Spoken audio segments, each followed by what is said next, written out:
안녕. 자, 오늘은 문장의 짜임이라고 하는 이 문법 개념을 정리 한번 해보도록 하겠습니다. 우선 문장의 짜임을 보기 전에는 우선 문장의 종류부터 한번 살펴보도록 할게요. 자, 문장은 우리 앞선 영상에서도 나왔듯이 주어랑 서술어로 이루어져 있는 그 단위죠. 자, 이 주어 서술어가 몇 번 나타나는지에 따라서 무엇으로 구분을 하냐면 혼문장과 격문장으로 구분을 하고 있습니다. 자, 그러면 이 혼문장, 격문장으로 구분한다고 했으니까 혼문장이라고 하는 이 문장은 주어 서술어가 한 번만 나타나는 문장이고요. 그 다음에 격문장이라고 하는 문장 구조는 주어 서술어 관계가 2번 이상 나타나는 구성을 얘기하고 있습니다. 자, 근데 이때 여기서 여러분이 참고로 좀 이제 기억을 하셔야 되는 내용은 뭐냐면 전문장에서 주어가 같거나 서술어가 같으면 이 동일한 주어나 서술어는 생략이 가능해요.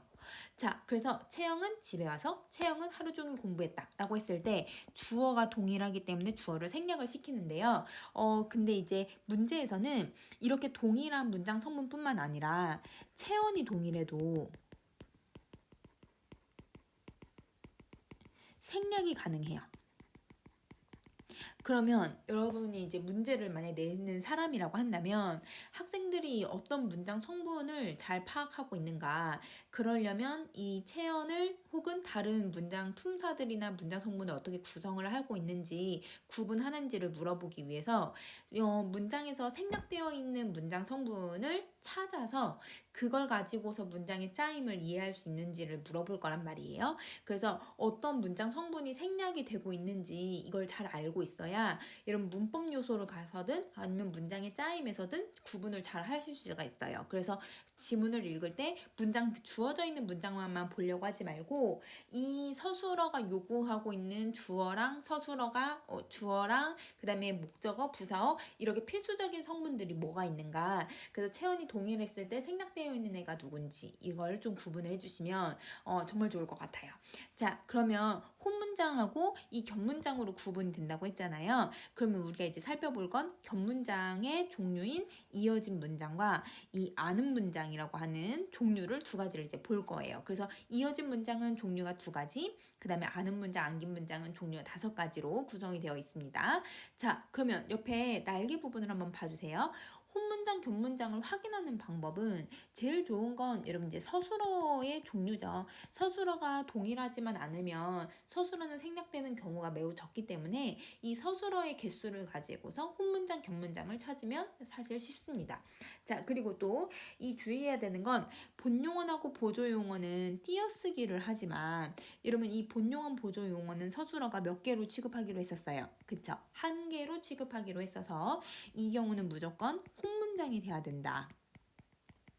자, 그 다음 2번째, 용언의 관형사형과 부사형이 있으면 이때 얘네들이 서술어의 역할을 하고서 그게 문장 성분으로 갔을 때 다른 관형어랑 부사어가 될 수 있게끔 해주는 애들이기 때문에 이때는 주어 서술어의 관계가 2개 이상은 나타날 수가 있어서 그런 경우는 격문장이 되는 경우가 많다.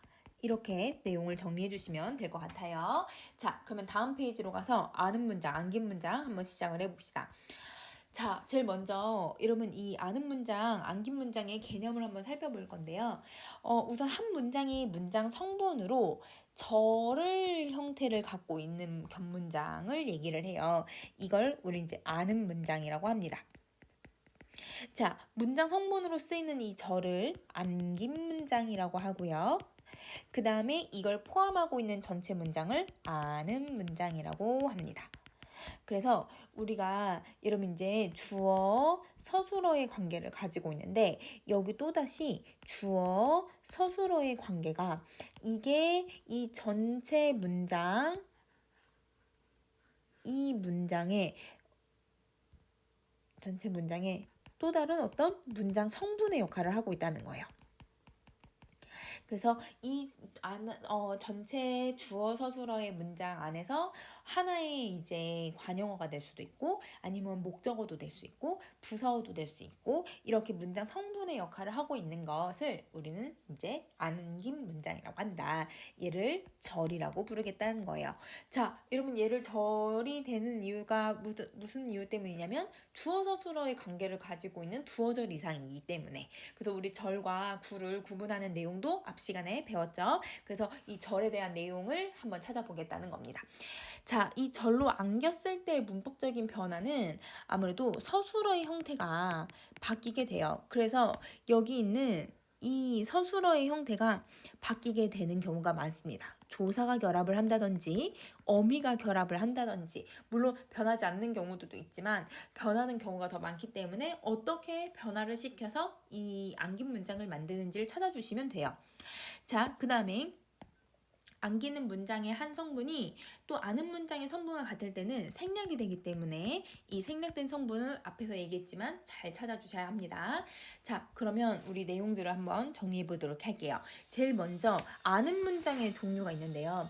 이 아는 문장은 제일 먼저 명사절을 아는 문장이 있어요. 근데 이 명사절을 아는 문장은 이 명사절 뒤에 꼭 여러분 조사가 올 거기 때문에 이 조사로 문장 성분의 종류를 구분할 수 있어요. 자, 역할을 한번 보시면 하나의 문장이 즉 하나의 절이 명사처럼 전체 문장에서 거의 대부분의 문장 성분의 역할을 할 수 있어요. 자, 그 이유는 이 절이 명사처럼 사용이 될 거기 때문에 뒤에 주격 조사가 오면 주어를 만들 거고 목적격 조사가 오면 목적어를 만들 거고 복격 조사가 오면 보어를 만들 거예요. 이런 식으로 이 특이하게 얘는 문장 성분의 역할을 하는 게 아니라 명사라고 하는 품사의 역할을 해서 뒤에 오는 조사로 인해서 자격을 부여하는 역할을 하고 있다라고 생각해 주시면 됩니다. 자, 실험 방법은 우리가 이제 여러 가지가 있는데 우선은 여러분 첫 번째는 명사형 어미 음과 기를 붙여서 만들어요. 자, 이 음과 기는 기본적인 이제 명사형 어미도 있지만 종결 어미로도 만들 수가 있거든요. 그래서 종결 어미는 뭐뭐 하느냐 혹은 뭐뭐 하는가 뭐뭐 은가 그 다음 뭐뭐 하는지 뭐뭐 은지 이런 애들을 붙일 거예요. 자, 그러면 우리가 이제 한번 내용을 한번 정리 한번 해봅시다. 예시를 한번 보시면 주어랑 서술어를 한번 찾아볼 거예요. 근데 여러분 주어를 대부분 잘 찾아요. 그래서 우선은 농부들이라고 하는 주어가 있고 그 다음에 비가라고 하는 주어가 있네요. 왜냐면 주격조사들을 사용을 했으니까. 그러면 이때 이 내용들을 이제 서술어를 연결을 시켜보는 거예요. 농부들이 내리다예요. 농부들이 기다리고 있는 거예요. 농부들이 기다리고 있는 거죠. 그러면 이 주어의 서술어는 기다리고 있다예요. 그러면 비가 내리다예요. 비가 기다리고 있는 거예요. 비가 내리다죠. 자, 그러면 선생님이 지금 어떻게 내용을 찾았냐면 비가 내리다라고 했거든요. 자, 항상 기본형이 무엇인지를 생각을 해보면 뭐뭐 다 대신에 지금 기나 음이 붙을 거예요. 혹은 뭐뭐 하느냐, 뭐뭐 하는가 이런 애들이 붙겠죠. 어미가 결합이 될 거기 때문에 그 다가 붙는 데까지가 안긴 문장이에요. 그래서 비가 내리기 이렇게. 그러면 뒤에 조사까지를 절대 포함을 시키면 문제를 풀 수가 없으니까 여러분 항상 이 명사절에서는 내리다라고 하는 어미까지만 표시를 해줄 거예요. 그러면 농부들이 비가 내리기를 기다리고 있다. 그러면 이때 명사절을 아는 문장이 여러분 이 명사절이 무슨 역할을 하고 있냐면 목적격 조사를 붙였으니까 목적어의 역할을 하고 있다. 이렇게 정리해 주시면 됩니다. 자, 두 번째 예시도 한번 봐볼게요. 자, 이러면 두 번째 예시도 주어가 그가가 있고요. 그 다음에 그가 있다예요? 그가 감사하다예요? 그가 내 옆에 있다죠. 그러면 요게 2번이에요. 근데 감사한 건 문맥적으로 봤을 때 나죠. 그러면 여기 지금 이 나라고 하는 여러분 이 대명사가 반복이 되고 있기 때문에 여러분 내가라고 하는 주어가 생략이 된 거예요. 그래서 사실은 여기 이제 주어 2번이라고 한다고 하면 내가가 생략이 된 거죠. 자, 그럼 이 주어 2번이 요구하고 있는 건 아이고 여기 선생님 이거 서술어라고 써야 되는데 지울게요. 다시. 자, 이게 서술어 1번이고 주어 2번이 요구하고 있는 게 감사한다죠. 그러면 이 주어 2번 사이에 주어 1번 서술어 1번이 들어가거든요. 그러면 그가부터 이따까지 선생님 항상 다 기본형까지 거기에 명사형어미 음이 들어갔으니까 여기까지가 안긴 문장입니다. 조사까지 여러분 이 안긴 문장 표시하고 있으면 혼낼 거예요. 알겠죠? 자, 그러면 이렇게 보시면 그러면 얘가 지금 명사절이 뒤에 부사격 조사를 붙였으니까 문장에서 부사어의 역할을 하고 있구나. 이렇게 정리해 주시면 돼요. 그래서 이렇게 여러분 생략된 성분들이 동일한 문장 성분뿐만 아니라 문장 성분은 달라도 이렇게 품사가 동일할 때 그럴 때 생략이 될 수도 있으니까 여러분 조금 조심해서 한번 봐주셔야 돼요. 문맥적인 의미를 봐주셔야 돼요. 자, 그 다음에 이제 종결어미도 한번 봐볼게요.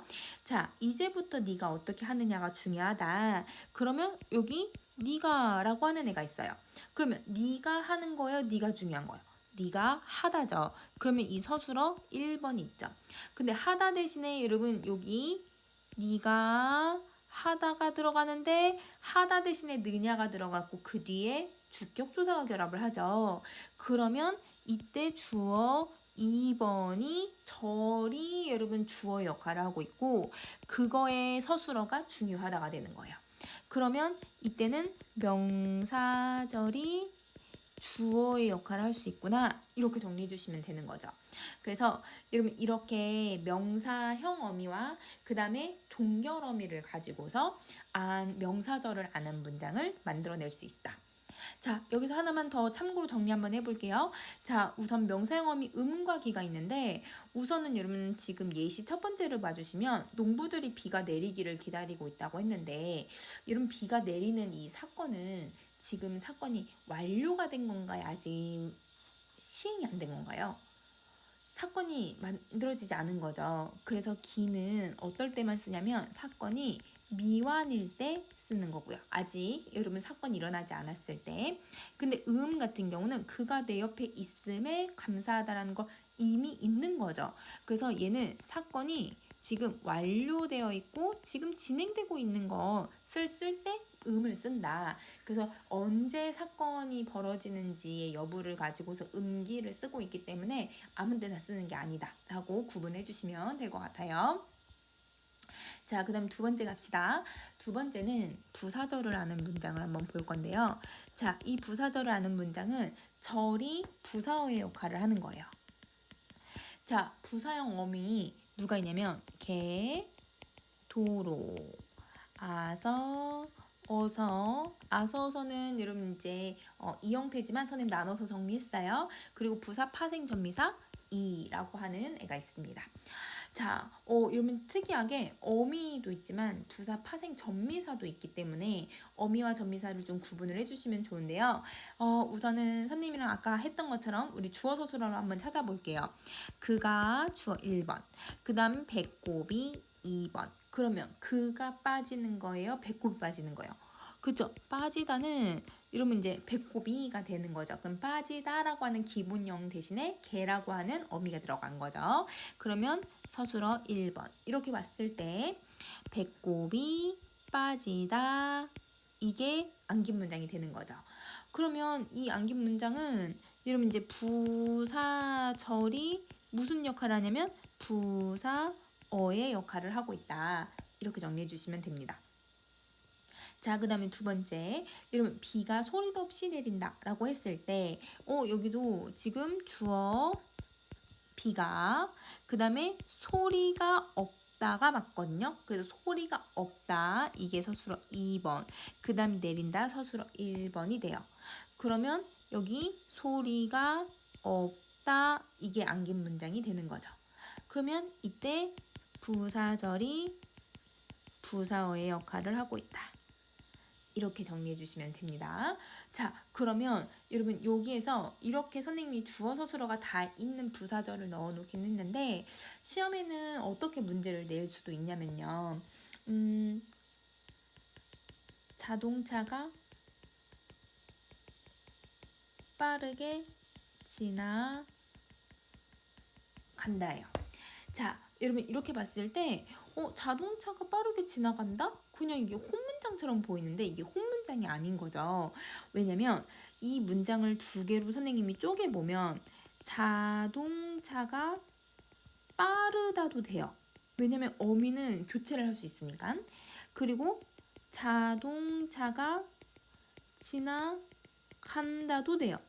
그러면 주어 서술어가 두 번이 나타나고 있기 때문에 그러면 이 문장은 주어 서술어 두 번씩 나타나는 견문장이라는 걸 알게 해줘요.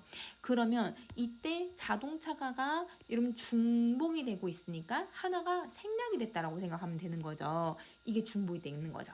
그러면 이때 주어 1번 자동차가가 여러분 여기 생략된 자동차가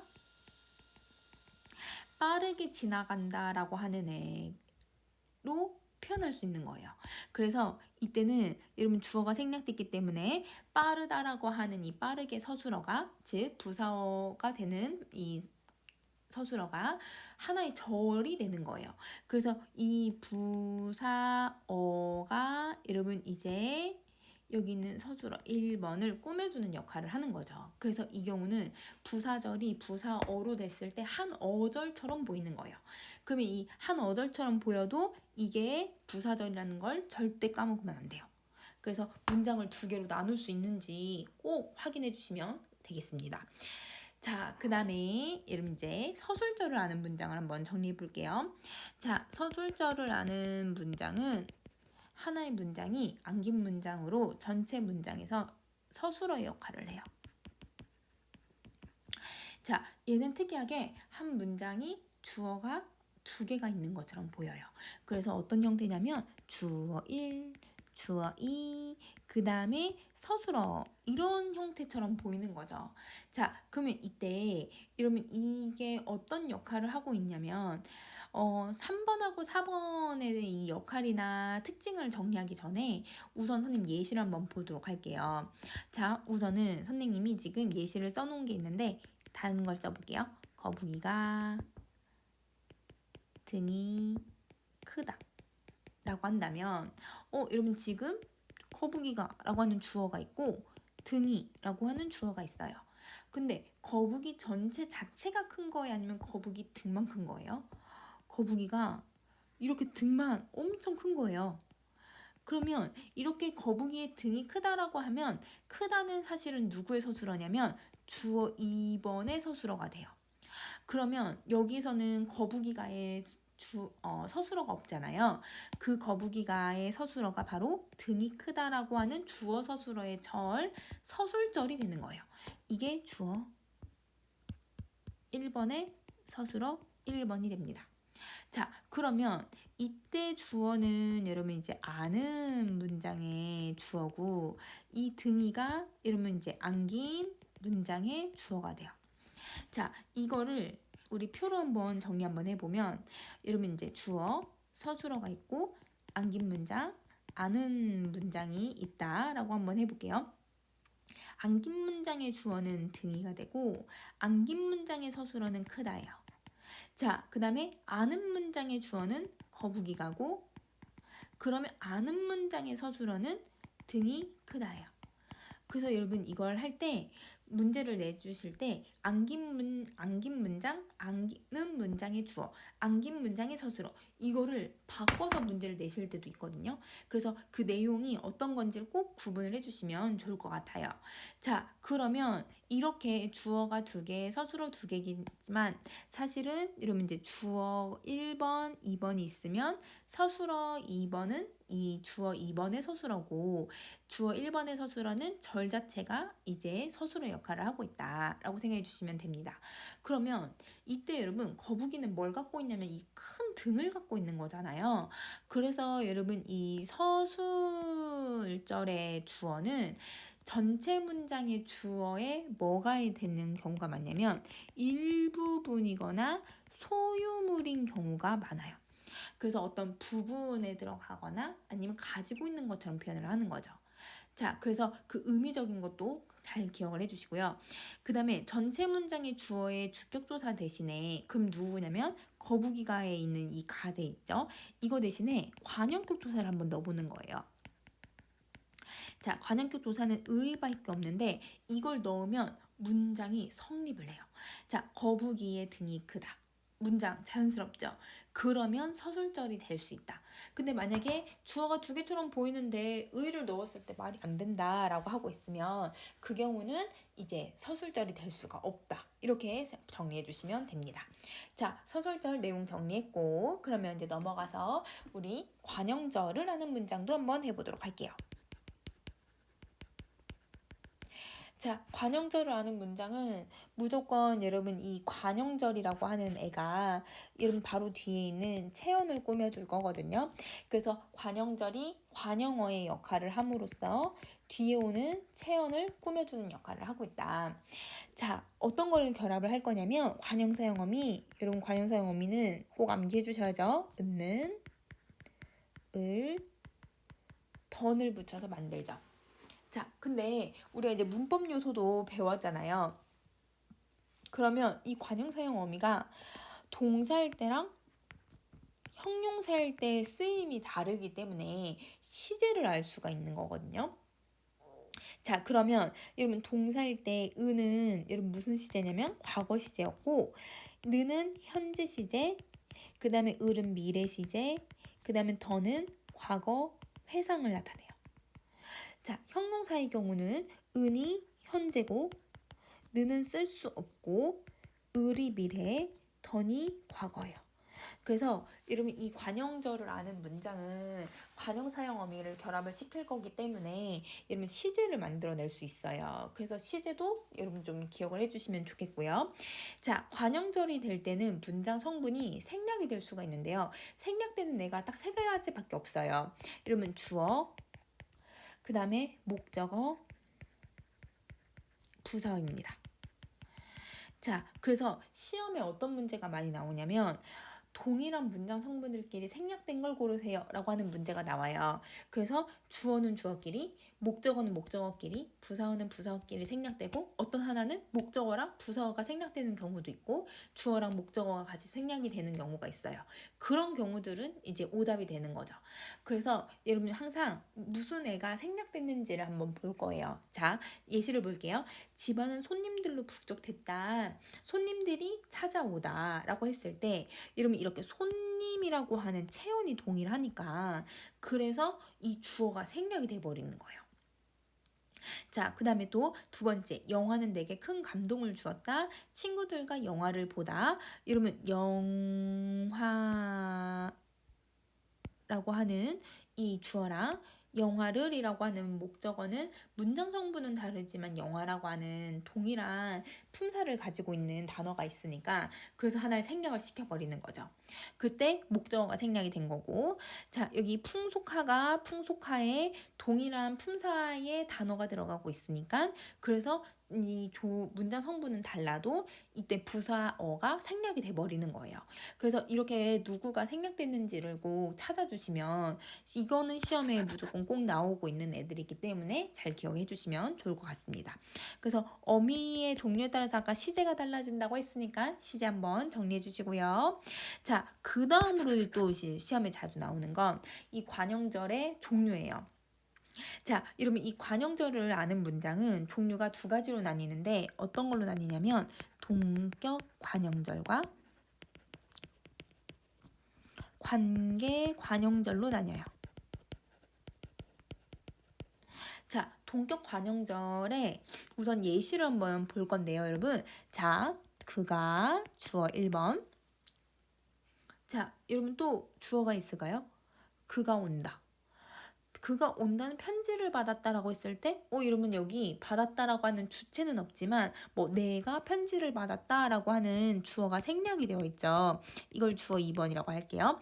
그러면 그가 온다는 되는데 그가 받았다는 건 아니잖아요. 그래서 여기는 이 온다라고 하는 서술어는 주어 1번의 서술어가 되는 거예요. 그러면 내가라고 하는 생략된 주어의 서술어가 바로 받았다죠.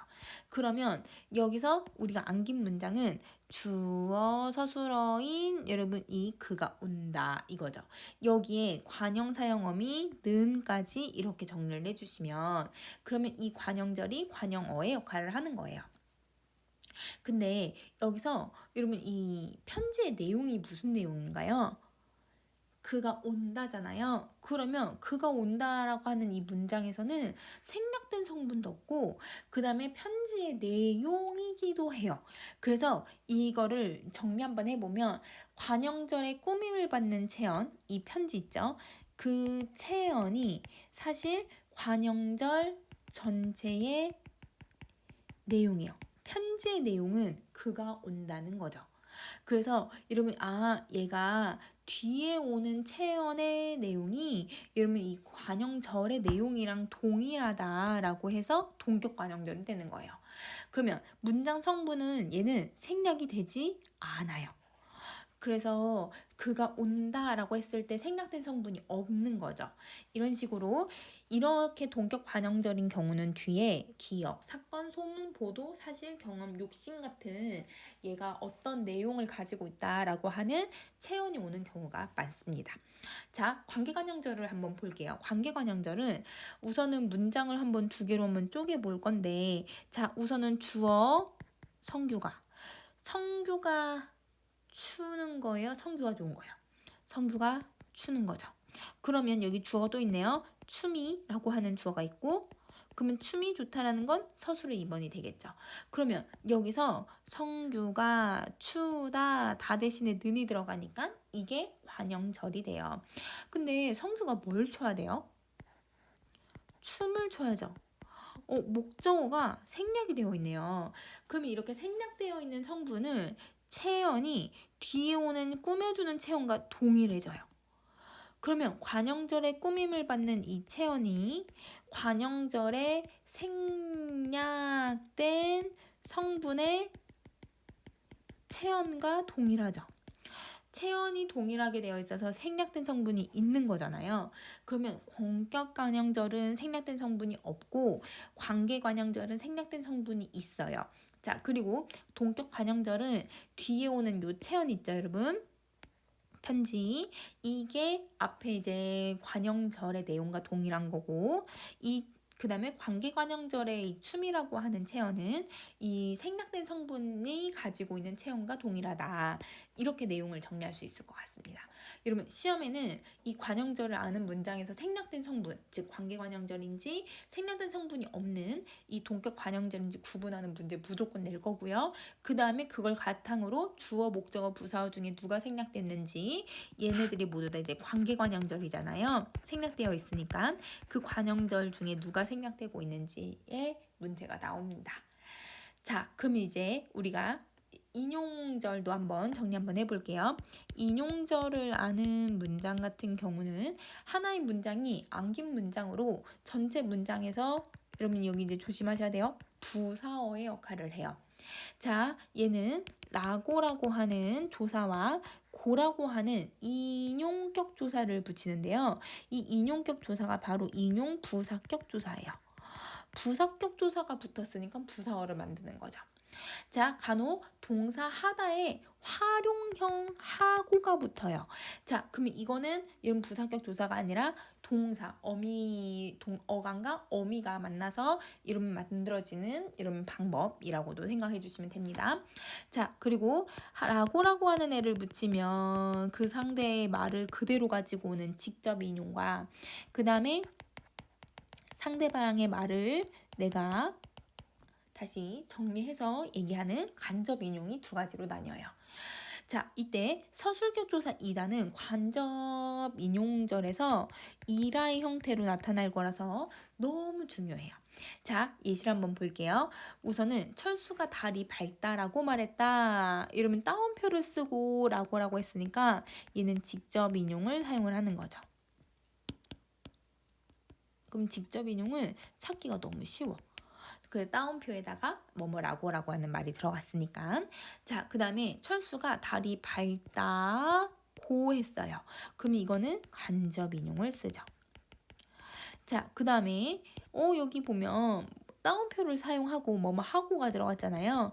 직접 인용인데 부사격 조사가 아니라 하고라고 하는 활용형을 써서 직접 인용을 만들어낼 수 있습니다.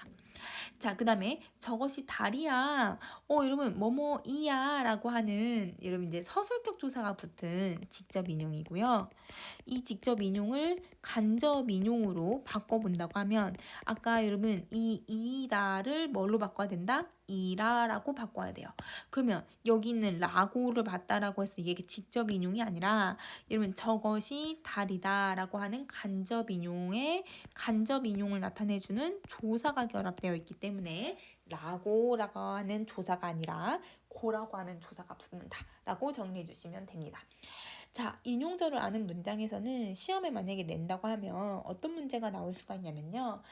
얘가 이제 직접 인용해서 간접 인용으로 변화를 주었을 때 어떤 부분이 달라지는지, 혹은 반대로 간접 인용에서 직접 인용을 만들어낼 때 어떤 변화가 생기는지, 이런 문제를 낼 수가 있는 거예요.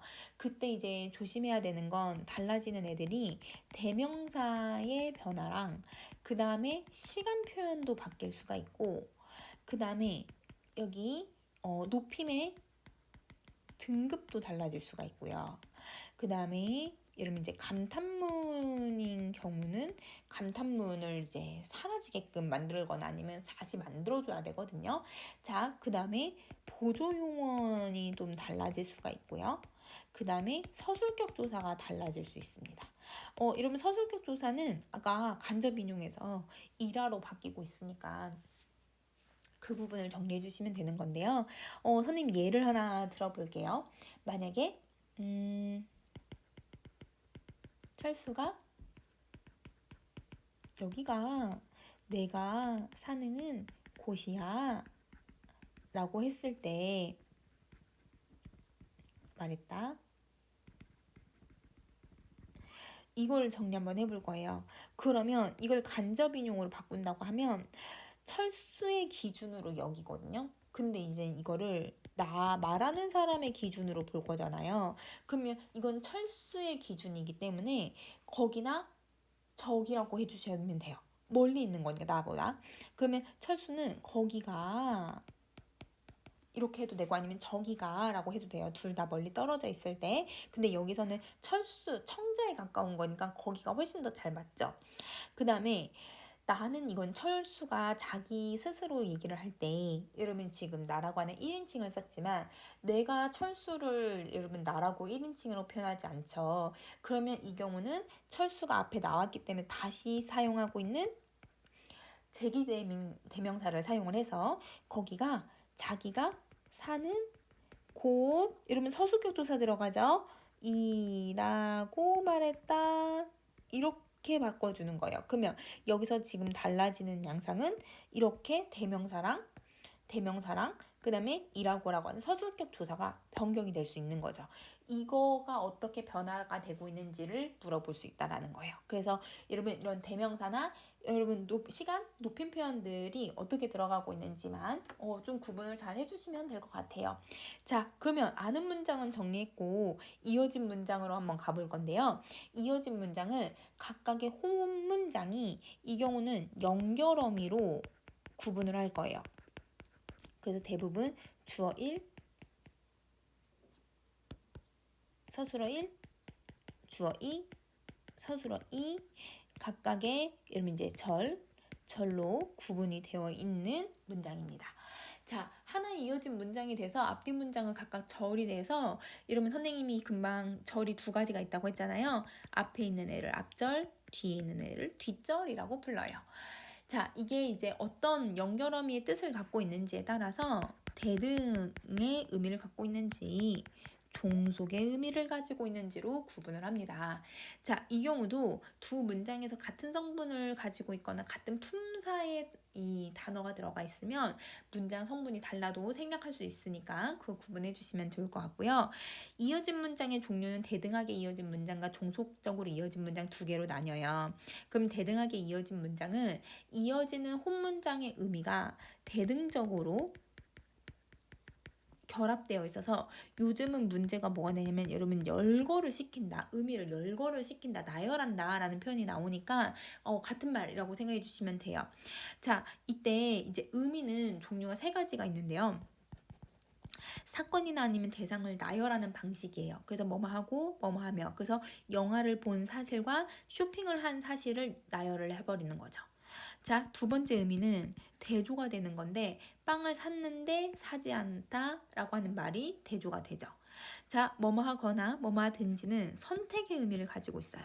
그래서 정미는 붉거나 희다라고 하는 건 붉은색이거든 흰색이거든 이렇게 선택을 할 수 있다는 거죠. 자, 대등하게는 이렇게 구분하고 의미를 여러분 암기하기보단 이 의미를 찾아낼 수 있게 이게 이어진 문장인지 아는 문장인지를 구분하는 게 더 중요해요. 자, 그 다음에 종속적으로 이어진 문장은 이 앞절과 뒷절의 의미가 독립적이지 못하고 종속적으로 연결이 되고 있어요. 관계성을 갖고 있다는 거죠. 자, 여러 가지 의미가 있는데 뭐뭐 아서 뭐뭐 하니까 뭐뭐 의로 같은 경우는 예를 들면 이제 원인, 이유예요. 그래서 예시를 보면 이가 아파서 성격이 쾌활하니까 이러니까 뭐 하고 라고 하는 이유가 나타나게 된 결과가 나타나는 거죠. 그래서 원인의 의미를 갖고 있고요. 그 다음에 두 번째는 조건이에요. 그러면 너만 있으면 혹은 민물이 맑아야 이런 식으로 어떤 조건을 제시를 하는 거예요. 자, 그 다음에 바람을 좀 쐬러 영화를 보려고 나왔어. 이러면 목적과 의도가 들어가는 경우가 있고요. 그 다음에 뭐뭐 한다 하더라도 라고 하는 건 양보의 의미를 가지고 있습니다. 자, 뭐뭐 하는 데는 여러분 이제 상황, 즉 배경을 제시하는 경우가 있는데요. 이 다섯 가지가 바로 종속적으로 이어진 문장의 의미들이에요. 이것도 마찬가지 의미를 암기하려고 보다는 이어진 문장의 종속적으로 이어진 문장이라는 거를 구분을 해주시는 게 제일 중요해요. 자, 그러면 여기서 이제 겹문장의 인정 범위를 한번 볼 건데요. 영수와 청수는 닮았다라고 해서 여기 와라고 하는 접속조사가 들어갔다? 아니었죠. 이거는 닮았다라고 하는 대칭 동사에 해당하기 때문에 이 경우는 우리 이제 혼문장이라고 볼 거고요. 주어는 얘밖에 없는 거예요. 이거 주어, 얘는 서술어 이렇게.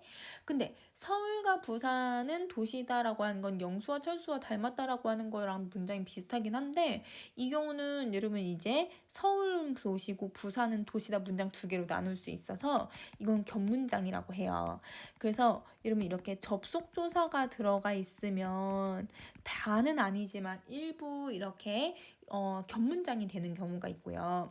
와가가 접속조사가 아니라 부사격 조사로 쓰인 거기 때문에 이 경우는 이제 혼문장에 해당한다. 그래서 조사에서도 한번 정리했던 내용이니까 여러분 조사랑 연결해서 다시 한번 기억해 주시면 되고요. 이게 대등인지 종속인지 구분하는 방법은 교어성과 이동성이 있어요. 교어성이라는 건 앞절이 있고 뒷절이 있으면 앞뒤를 바꾼 걸 얘기하고 있고요. 이동성은 앞절을 뒷절에 이렇게 사이에 쑥 넣는 것을 얘기를 해요.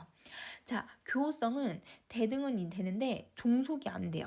여러분 예시를 한번 보세요. 선생님이 자, 어제는 쇼핑을 하고 백화점에서 쇼핑을 하고 영화를 보았다라고 문장을 바꿔도 전혀 어색하지가 않죠.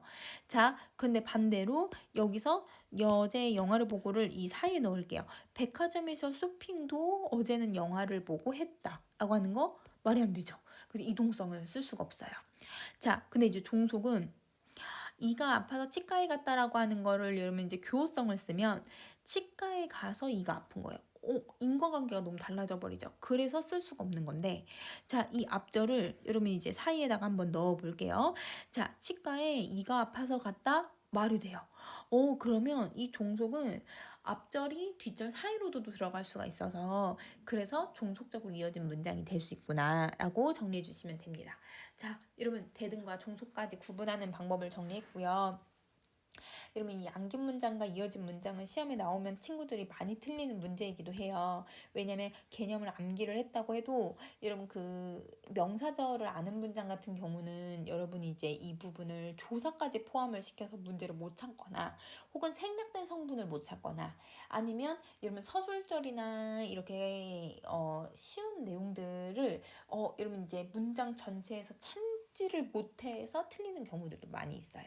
자, 이어진 문장 같은 경우도 여러분 이제 종류의 의미를 물어보기도 하지만 이게 대등인지 종속인지 구분을 못해서 틀리는 경우가 많으니까 어떻게 구별하는지를 설명을 했기 때문에 그 내용들을 정리해 주시면 좋겠습니다.